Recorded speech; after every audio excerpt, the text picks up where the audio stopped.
The fishing trip.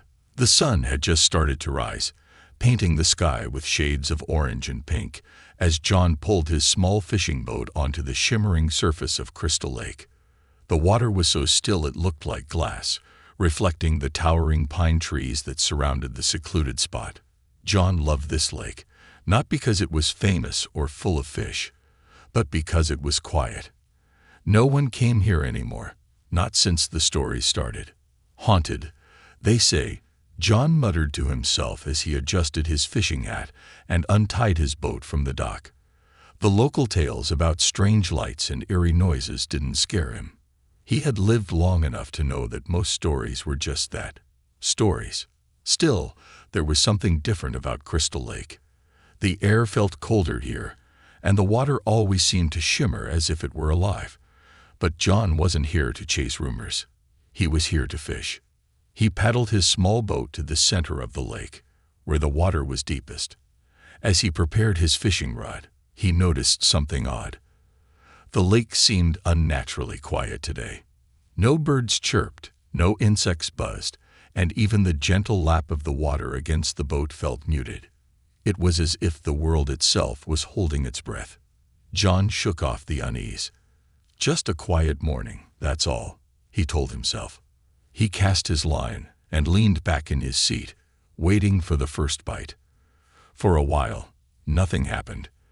The water was still, and the only sound was the occasional creak of the boat. John started to relax, letting the peace of the lake wash over him. Suddenly, the water around his boat began to ripple. At first, John thought it was a fish, but then the ripples grew larger, as if something massive was moving just below the surface. He leaned over the edge of the boat, squinting into the clear water. That's when he saw them. Fish unlike any he had ever seen before. They glowed softly, their scales reflecting light in colors that didn't seem natural. Some were silver with lines that looked like writing etched into their bodies, while others shimmered in shades of blue and green like living jewels. They circled the boat, moving in unison, almost as if they were communicating. "What in the world?" John whispered. He reached for his camera, but just as he turned it on, his fishing line jerked violently. Startled, John grabbed the rod with both hands. Whatever was on the other end of the line was strong, far stronger than any fish he'd ever caught. The rod bent dangerously, and the reel screamed as the line was pulled out at an alarming speed. John braced himself, planting his feet firmly against the bottom of the boat as he began to reel in whatever he had hooked. "It's got to be a monster," he grunted, his arms straining against the pull. But as he reeled the line in inch by inch, he realized something was off. The weight didn't feel like a fish. It felt solid, heavy, but unmoving, like a rock. Finally, after what felt like an eternity, John pulled his catch to the surface. It wasn't a fish. It was an object, a strange, metallic shape tangled in his line. It looked like a crown, with intricate patterns carved into its surface. The metal glimmered even in the dim light, and the pattern seemed to shift as John turned it in his hands. "What kind of junk is this?" he muttered, though he couldn't deny the object was beautiful. It was far too heavy to be ordinary, and the carvings looked ancient. He set the crown down on the floor of the boat, intending to take a closer look once he got back to shore. But as soon as the crown touched the boat, something happened. It began to glow, a soft, golden light that grew brighter with every passing second. John stumbled back, his heart racing as the light enveloped the boat. Then a sound filled the air. It wasn't a voice exactly, but it felt like one, resonating deep inside John's mind. "You've awakened her." John froze. The voice was calm but powerful, as if it came from something ancient and wise. He looked around wildly, but there was no one on the lake. Only him, the crown, and the glowing fish still circling below. Before he could process what was happening, the water around the boat began to churn violently. Waves rocked the boat, and John clung to the sides to keep from falling in. The glowing fish scattered, and a deep shadow appeared beneath the surface. Something was coming. John's instincts screamed at him to throw the crown back into the water, but he couldn't bring himself to do it. He felt a strange connection to it, as if it was meant to be in his hands. But whatever was beneath the surface clearly wanted it back.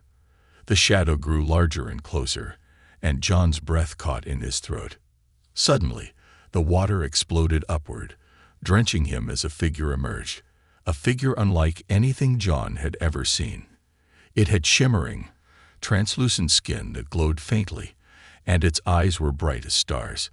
It wasn't human. The figure stared at him, then at the crown, and spoke in a voice that was both alien and beautiful. "You have no idea what you've done." The encounter.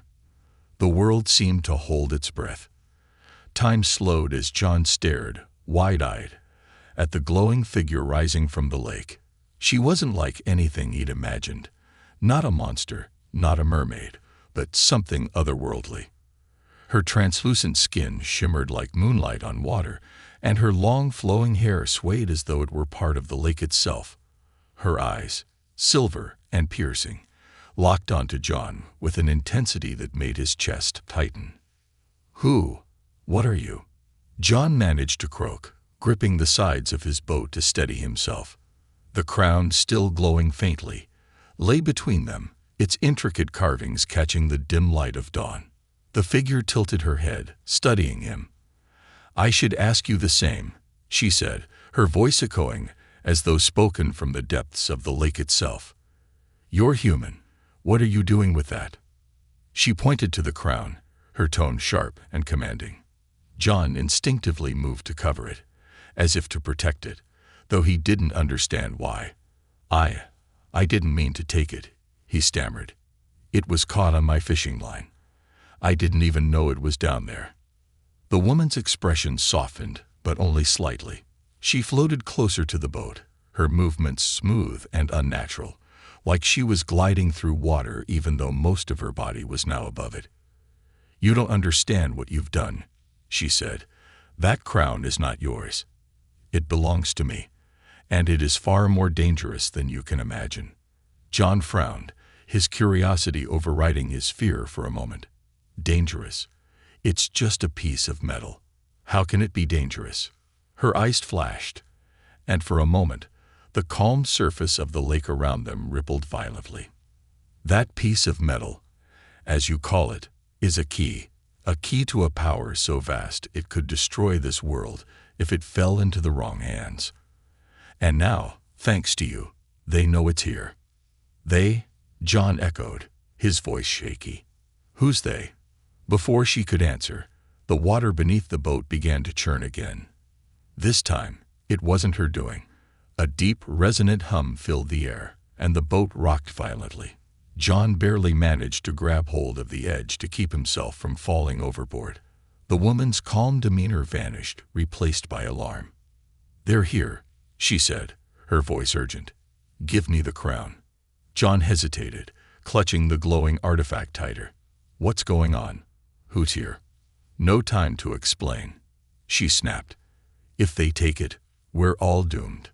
The hum grew louder, and the water erupted around them as a massive shadow emerged. At first, John thought it was a whale, but then he saw the gleaming metallic surface and sharp edges. It was a machine, a mechanical creature shaped like a predator from the depths, with glowing red eyes and razor-sharp fins that sliced through the water as it circled the boat. John's heart pounded. "What the hell is that?" The woman didn't answer. She raised her hand, and the water around them seemed to come alive, forming a shimmering barrier. The mechanical creature slammed into it, sending waves crashing against the boat. "They're hunters," she said, her voice strained as she focused on maintaining the barrier. "They've come for me, and for the crown." The creature let out a deafening roar, a sound that didn't belong to any living thing. It wasn't just a machine. It was alive, in a way that sent a chill down John's spine. It struck the barrier again, and this time cracks began to form in the shimmering wall of water. "I can't hold it off forever," the woman said, her voice tight with effort. "If you want to live, trust me. Give me the crown." John hesitated for a moment longer, then nodded.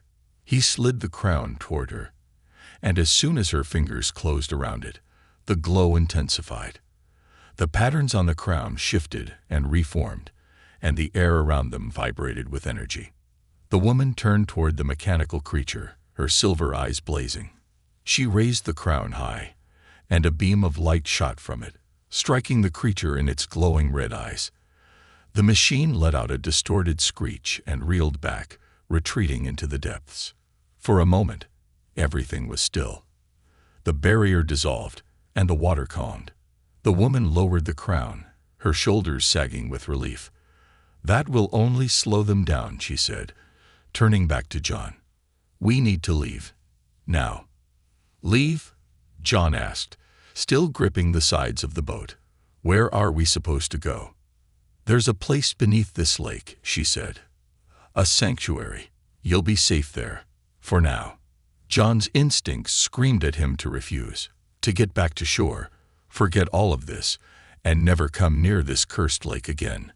But something about the woman, about her fear, her determination, made him pause. "Okay," he said finally. "I'm in." She nodded, and before John could ask how they were supposed to get to this sanctuary, she placed a hand on the side of the boat. The water around them began to glow, and the boat started to sink, not in a way that felt like drowning, but as if the lake itself was swallowing them gently. As the world above disappeared, John could only think of one thing. What have I gotten myself into? The pursuit. The water wasn't just glowing anymore. It was alive, pulsing with an energy John could feel in his chest. He clung to the sides of the boat as it descended beneath the surface, the world above fading into a shimmering blur. The woman, if she could even be called that, stood at the bow, holding the crown like it was an extension of herself. Her silver eyes glowed brighter as the lake swallowed them whole. "I didn't sign up for this," John muttered under his breath. But the alien woman heard him. She glanced back, her expression a mix of frustration and urgency. "You signed up the moment you touched the crown," she said. "Now hold on." Before John could argue, the glowing water gave way to an enormous cavern beneath the lake. It was like entering another world. Massive bioluminescent structures jutted from the rocky walls, casting the space in hues of green and blue. Strange, translucent creatures floated lazily in the water around them, their movements unhurried, as if they had never known fear. For a brief moment, John forgot his panic. This is beautiful," he whispered. "Don't get comfortable," the woman replied sharply. "They're still coming." As if on cue, the hum that had haunted them above echoed through the cavern. It was deeper now, vibrating through the water and shaking the boat. John turned toward the sound, his stomach sinking as the massive mechanical creature from the lake broke through the cavern's entrance. Its glowing red eyes locked onto them. And this time, it wasn't alone. Smaller machines followed, their sleek, predatory shapes moving in perfect synchronization. "More of them." John's voice cracked. "What do they want? Why can't we just—" "They want the crown," the woman interrupted. "And they won't stop until they have it, or until we're dead." John's fingers gripped the edge of the boat tighter. "Great. So what's the plan?" "The plan?" She smirked, but there was no humor in it. "We survive." With a flick of her wrist, she raised the crown high, and the water around them surged. The boat shot forward, carried by an unseen current. The cavern blurred as they raced through the underwater tunnels, the glowing creatures scattering in their wake.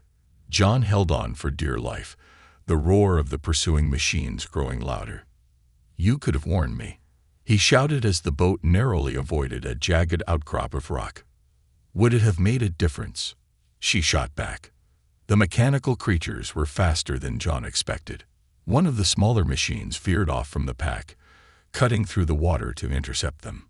Its sharp, metallic fins glinted in the bioluminescent light as it launched toward the boat like a torpedo. "Hold on," the woman yelled. She thrust the crown forward, and a column of water erupted between them and the machine, slamming into it with enough force to send it spiraling into the cavern wall. It exploded in a shower of sparks, but the victory was short-lived. The larger creature was closing the distance, its glowing eyes burning like twin suns. John's heart pounded. "You've got more tricks up your sleeve, right?" "Enough to keep us alive." "Barely," she said. "But this tunnel doesn't lead to the sanctuary. We have to turn." "Turn?" John gawked at her. "Turn where? This thing doesn't have a steering wheel." She ignored him, focusing on the crown. The water around them shifted, creating a swirling vortex that pulled the boat sharply to the left. John nearly toppled overboard as they entered a narrower tunnel, the walls so close he could have touched them if he dared let go of the boat. The machines followed, undeterred by the tight space. "They're not giving up," John said, his voice strained. "They won't," she replied. "Not until—" A deafening roar cut her off. The largest machine unleashed a powerful energy blast, and the tunnel behind them collapsed in a cascade of rock and debris. The shockwave sent the boat tumbling, throwing John and the woman into the water. John panicked, flailing as he tried to find the surface. But there was no surface, only water and darkness. His lungs burned, and for a moment, he was sure he was going to drown. Then a hand grabbed his arm. He looked up to see the woman staring at him, her eyes glowing brighter than ever. She wasn't struggling. If anything, she seemed completely at home in the water. She pressed her palm against his chest, and suddenly he could breathe again. The water no longer felt like a threat. It felt warm, alive, and strangely welcoming. "Stay close," she said, her voice clear despite the water. "And don't panic." Easy for you to say, John thought. But he nodded. The woman led him deeper into the tunnels, her movements fluid and precise. The machines, slowed by the collapse, were still far behind, but John could feel the vibrations of their pursuit growing stronger. Finally, they emerged into another massive cavern. This one was darker, its walls lined with glowing alien symbols that pulsed faintly in the gloom. At the center of the cavern was a towering structure, an ancient, spiraling pillar that seemed to hum with energy. "This is it," the woman said, pulling John toward the pillar. "The sanctuary." John stared at the structure, awe and confusion warring in his mind. "What is this place?" "It's where my people hid their secrets," she replied. "And it's our only chance to fight back." Before John could ask what she meant, the hum behind them grew deafening. The machines had arrived. "Get ready," the woman said, raising the crown once more. "This isn't over." The underwater kingdom. The sanctuary wasn't just a cavern. It was a world unto itself. As John stood on the ledge of the massive chamber, his mind struggled to comprehend the sight before him. Towers of glowing crystal spiraled upward, their light pulsing like the rhythm of a heartbeat. Strange creatures swam lazily through the water, their translucent bodies leaving trails of shimmering particles in their wake. Everything felt alive, connected as though the entire space were a single, breathing organism. The woman, no Lyra, as she'd finally introduced herself, paused beside him, her expression unreadable. "This is my home," she said, her voice softer now. "Or what's left of it." John turned to her, still clutching the side of the boat for balance. This is incredible," he said, his voice filled with awe. "But what do you mean, what's left of it? This place looks like it's thriving." Lyra's silver eyes darkened. "It wasn't always like this.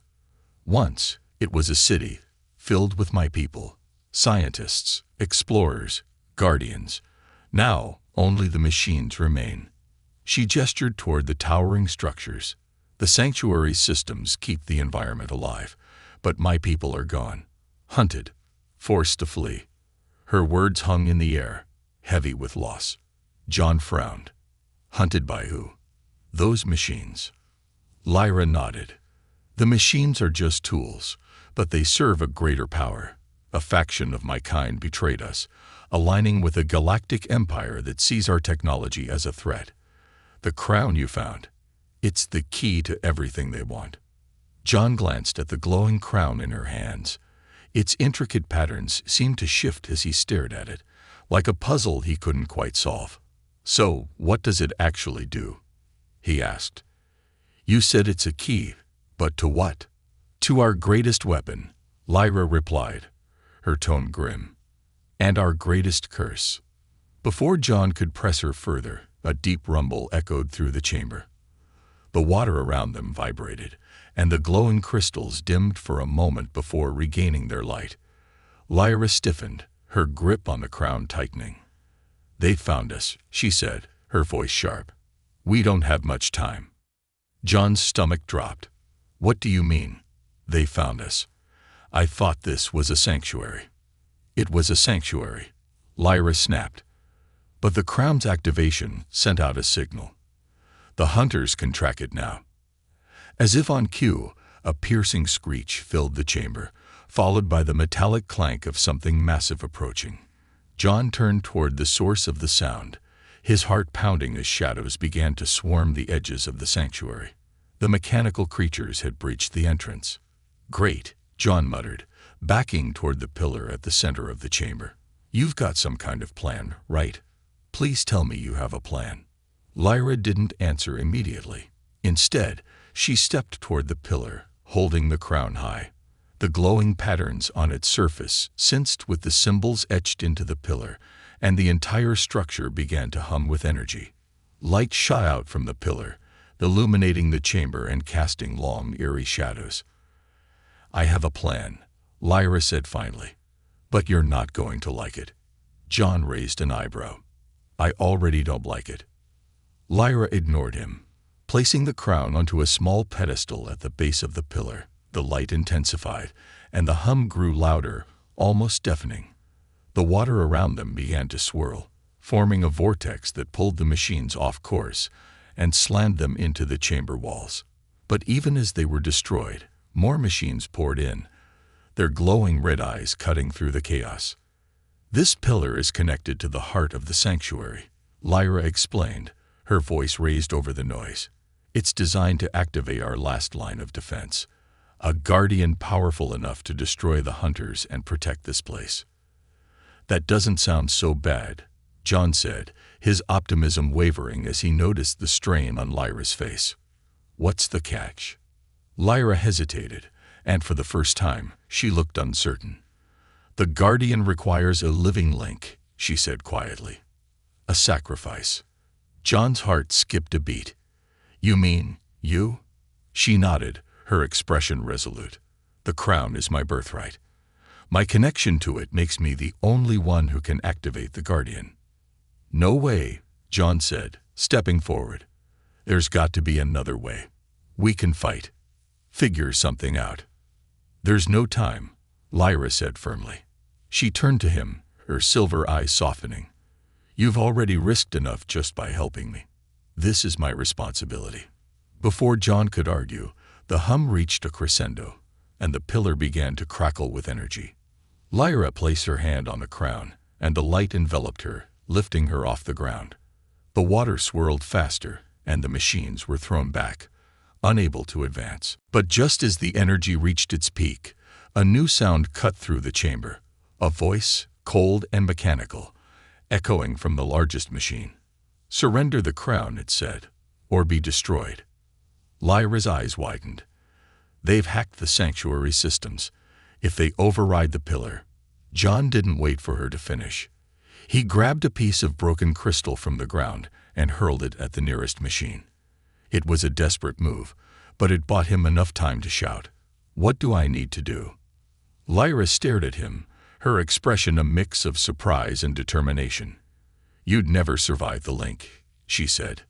"Maybe not," John replied. "But I'm not letting you die for this." For a moment, they locked eyes, the chaos of the battle fading into the background. Then Lyra nodded, her resolve hardening. "Fine," she said.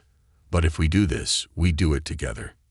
She extended her hand, and John took it, not fully understanding what he was agreeing to but knowing there was no turning back.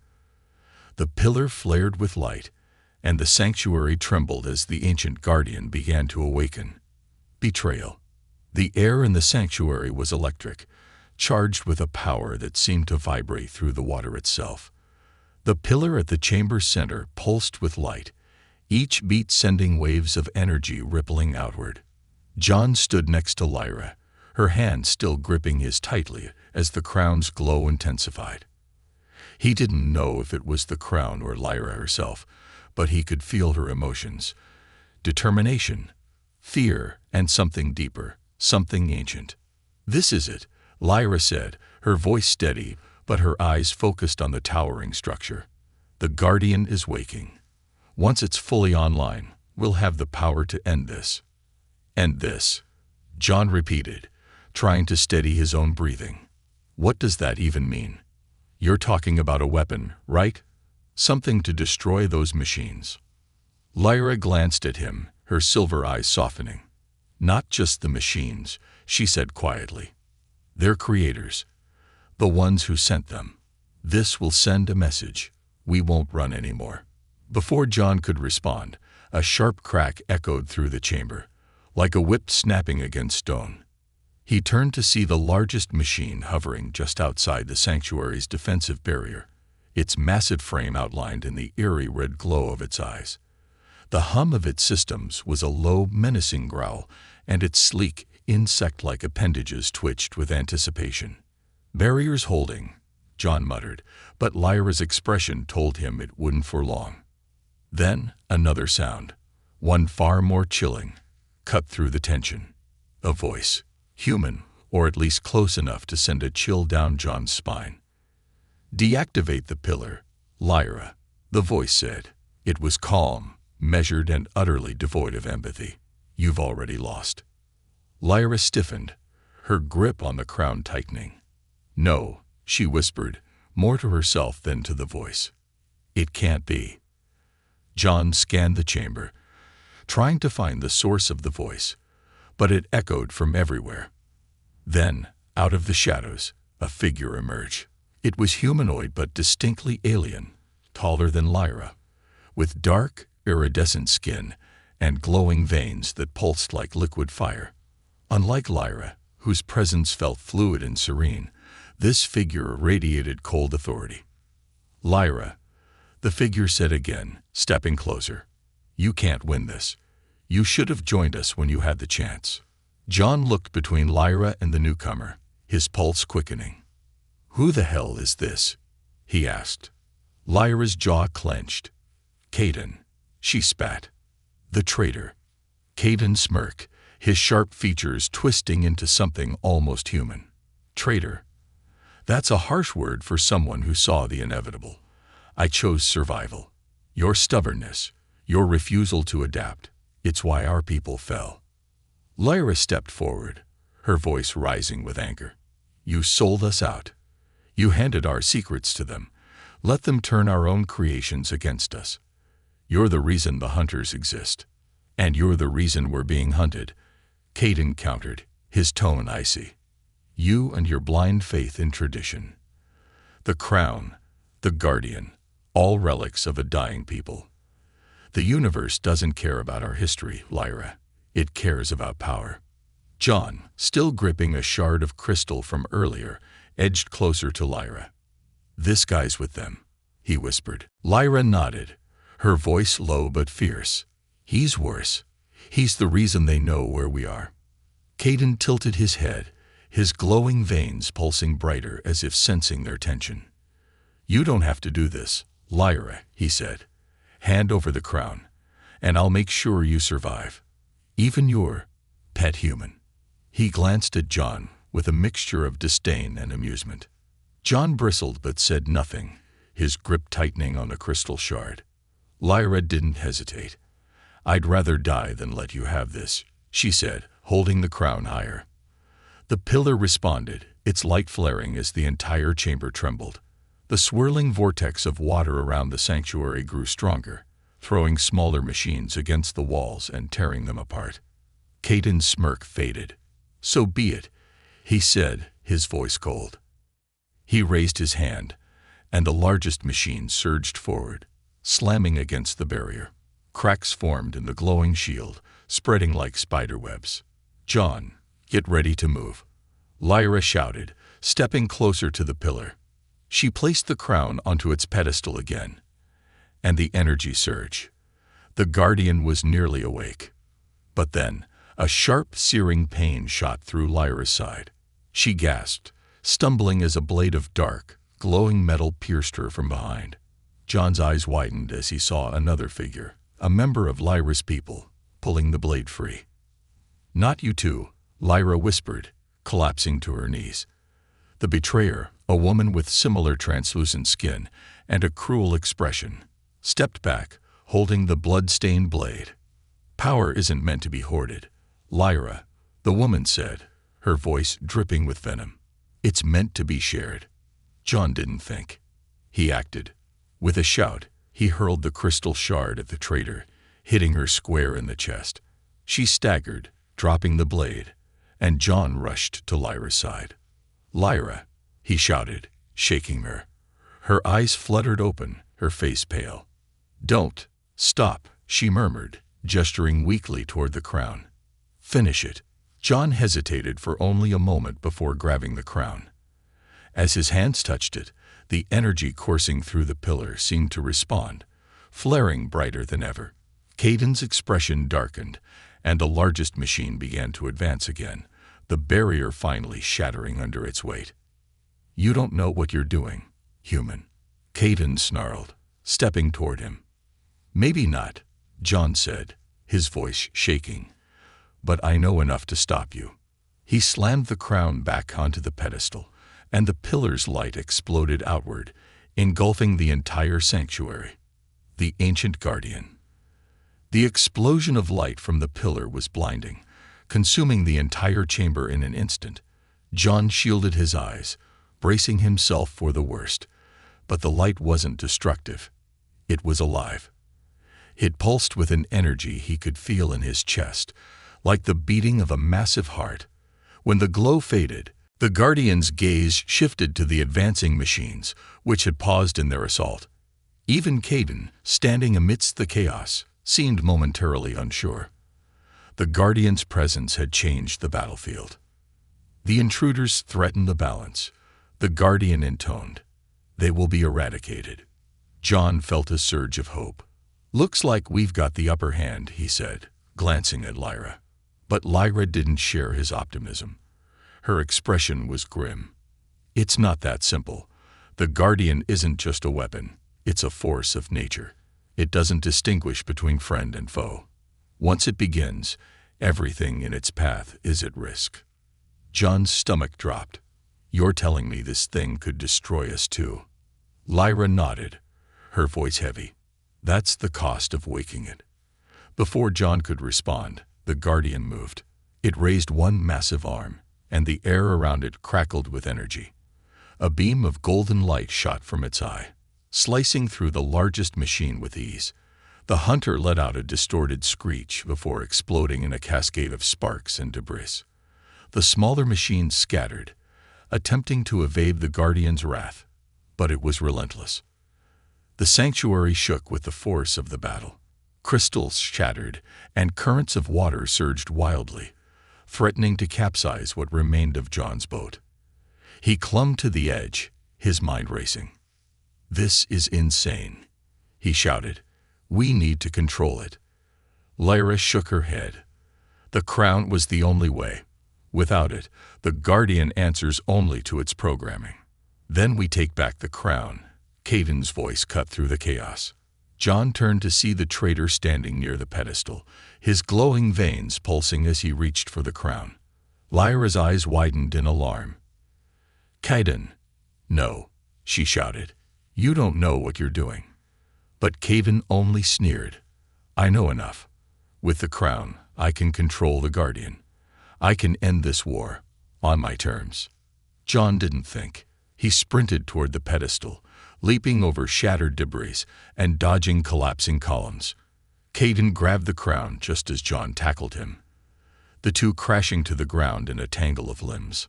The crown fell from Caden's grasp, clattering to the floor. For a moment, time seemed to freeze as both men reached for it. John's hand closed around the crown first. He felt a surge of energy unlike anything he'd experienced before. The symbols on the crown lit up, and the Guardian stopped mid-attack, turning its massive eye toward him. "You hold the crown of dominion," the Guardian said, its voice reverberating through John's mind. "State your command." John hesitated, the weight of the moment crashing down on him. He wasn't a leader or a warrior. He was just a fisherman who'd gotten caught up in something far beyond his understanding. But as he looked at Lyra, still struggling to rise, and the chaos unfolding around him, he knew he had to act. "Stop the machines," he said, his voice trembling but firm. "Protect the sanctuary, but spare the innocent." The Guardian paused, its eye glowing brighter. Command acknowledged. It raised both arms, and a wave of energy surged outward, dismantling the remaining machines in an instant. The water stilled, the debris settled, and the sanctuary fell silent. For a moment, John allowed himself to breathe.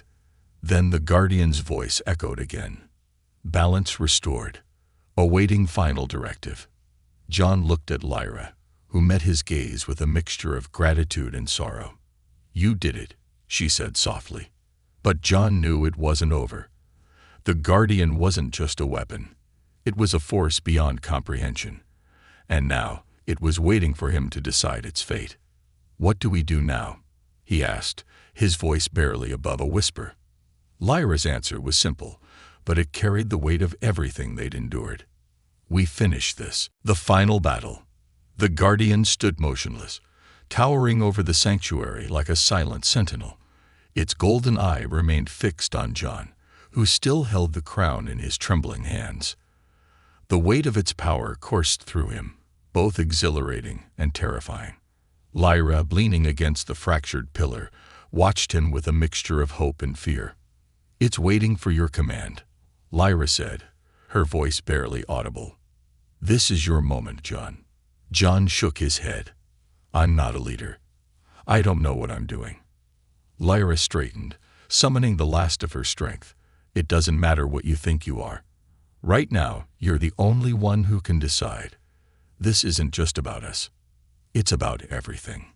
Her word hung in the air as John glanced around the sanctuary.